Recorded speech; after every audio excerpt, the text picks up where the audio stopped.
Imagine living in a world with no sanitary pads, no tampons, no menstrual cups, no painkillers, and no pharmacies. Every month, without fail, women still had to face the same natural cycle they do today. They farmed, raised children, fetched water, traveled long distances, and survived harsh conditions, all while managing their periods with nothing but nature, creativity, and resilience. So how did they do it? What did women thousands of years ago use to control bleeding? How did they deal with menstrual pain? Were they forced to hide away, or did they continue with their daily lives as if nothing had changed? The answers are more fascinating than most people realize. Across different civilizations, women developed remarkable methods using materials from their environment, some surprisingly effective, others uncomfortable by today's standards. Their stories reveal not only human ingenuity, but also the strength and determination of women throughout history. Join us as we travel back through time to uncover the forgotten, surprising, and sometimes shocking ways ancient women managed one of life's most natural experiences, long before modern hygiene products ever existed. First, before cloth existed, nature was their only option. Long before woven fabrics, sanitary pads, or even the first cities, women still experienced their monthly periods. In those prehistoric times, survival came first. People wore animal skins to protect themselves from the cold, and there were no specially made products for menstrual care. To manage menstrual bleeding, women likely relied on whatever nature provided. Soft moss, dried grass, absorbent leaves, and other plant fibers could be placed inside animal skin garments or held in place with strips of leather. These natural materials were easy to find and could be replaced when needed.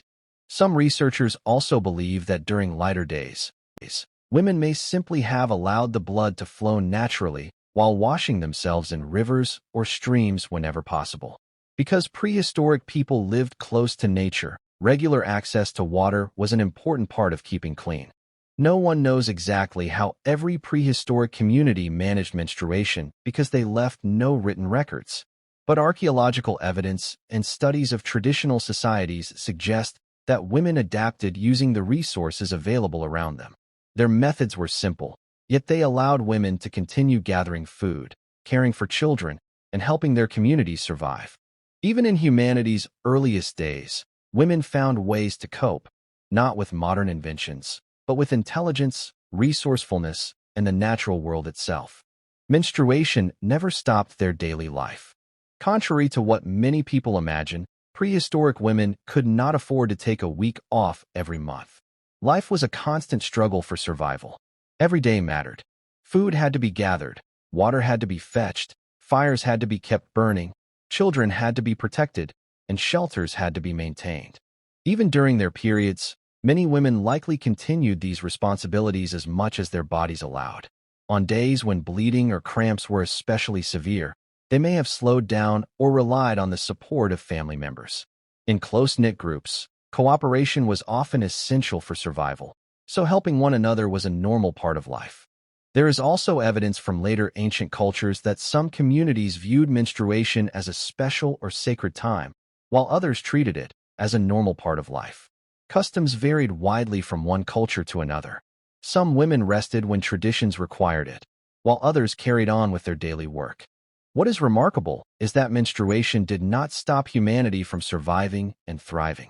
Generation after generation, women endured the discomfort, adapted to their surroundings, and continued to play a vital role in the growth of their families and communities. Their strength wasn't measured by the absence of pain. It was measured by their ability to keep moving forward despite it. How they eased menstrual pain without modern medicine. Today, many women reach for painkillers when menstrual cramps become unbearable. But thousands of years ago, there were no pharmacies, no tablets, and no hospitals. Women had to depend entirely on nature and the wisdom passed down through generations. Many ancient communities discovered that certain plants and herbs could help relieve pain. Leaves, roots, bark, and flowers were boiled into herbal drinks or crushed into simple remedies. Over centuries, women learned through experience which plants seemed to reduce cramps, calm the body, or ease discomfort. This knowledge was carefully shared from mothers to daughters. When herbs weren't available or weren't enough, simple methods were often used. Resting near a warm fire, gently massaging the lower abdomen, stretching the body, or soaking in warm water where possible may have helped ease muscle tension. Warmth has long been known to provide comfort for cramping muscles. Still, there were times when nothing completely removed the pain. Like women today, many ancient women simply endured it. Yet despite the discomfort, they continued to care for their families, contribute to their communities, and face each new day with remarkable determination. Their story reminds us that while technology has changed the way periods are managed, the strength and resilience of women have remained constant throughout history. They relied on one another during difficult days. Menstruation could be physically exhausting, especially when accompanied by heavy bleeding or painful cramps. In many ancient communities, survival depended on cooperation, so women were not always expected to face these difficult days completely alone. Older women shared practical knowledge with younger girls, teaching them how to manage their periods using the resources available around them. Mothers passed down techniques for preparing absorbent materials, easing discomfort with natural remedies, and maintaining personal hygiene. This knowledge became part of everyday life and was preserved from one generation to the next. When a woman was too weak to carry out demanding tasks, family members or others in the community could help with responsibilities such as gathering food, caring for children, or maintaining the household. While customs differed from one culture to another, the sharing of experience and support was one of the most important ways women coped with menstruation throughout history. Long before books, hospitals, or the internet, women relied on the wisdom of those who had experienced the same journey before them, and that shared knowledge became one of their greatest strengths. They reused their menstrual materials. Ancient women could not simply throw away what they used every month. Many of the materials they relied on were valuable or difficult to replace, so they learned to clean and reuse them whenever possible.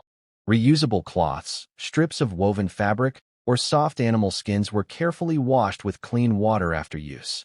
They were then dried thoroughly, often in direct sunlight, before being stored for the next menstrual cycle. Sunlight not only dried the materials, but also helped reduce the growth of many microorganisms. This practice required patience and discipline. Every month, women repeated the same routine: wash, dry, store, and reuse. It was a simple but effective system that allowed them to manage menstruation for years without disposable products. Their ability to maintain reusable menstrual materials shows that long before modern sanitary pads, women had already developed sustainable ways to cope with one of the most natural parts of life. They passed down menstrual knowledge from generation to generation. One of the greatest ways ancient women coped with menstruation was by sharing their knowledge. There were no medical books or health classes, so experience was the most valuable teacher. When a girl experienced her first period, the older women in her family or community often taught her what to expect. They showed her which natural materials worked best, how to prepare and secure them, how often to change them, and how to stay as clean and comfortable as possible during her cycle. This knowledge wasn't written down. It was passed on through conversation and daily practice. Each generation learned from the one before it, improving techniques over time and adapting them to their environment. Without this tradition of teaching and learning, many young girls would have had to face menstruation with little understanding. Instead, the wisdom of mothers, grandmothers, and elder women became one of the most powerful tools for helping women cope with their monthly periods throughout history. They adapted their methods to their environment. There was never a single way for ancient women to manage their periods. They adapted to the land they lived in and made use of whatever resources were available. Women living in forests often had access to soft moss, leaves, and plant fibers. Those in grasslands could gather dried grasses and reeds. Communities that raised animals could use wool or soft animal fur, while societies that learned weaving gradually replaced natural materials with linen or other fabrics. This ability to adapt was one of the greatest reasons women were able to cope with menstruation for thousands of years without modern products. Instead of waiting for a perfect solution, they worked with what nature provided and refined their methods over generations. Their resourcefulness reminds us that although modern menstrual products have made life much easier, the determination and ingenuity of women have existed since the earliest days of human history. Conclusion: when we think about life before modern sanitary pads, tampons, and pain relief. It's easy to imagine that ancient women had no way to manage their periods. But history tells a different story. For thousands of years, women relied on nature, observation, experience, and resilience. They found absorbent materials, created reusable solutions, eased pain with natural remedies, maintained hygiene as best they could, and passed their knowledge from one generation to the next. Their methods were far from perfect, but they allowed women to continue raising families, building civilizations, and shaping human history. Today, modern menstrual products have made periods safer, cleaner, and more comfortable than ever before. Yet behind every pad, tampon, or menstrual cup is a long history of innovation that began with women who had nothing but the resources around them and the determination to adapt. Their story is more than a lesson about menstruation. It's a reminder of the incredible resilience, creativity, and strength that women have shown throughout human history.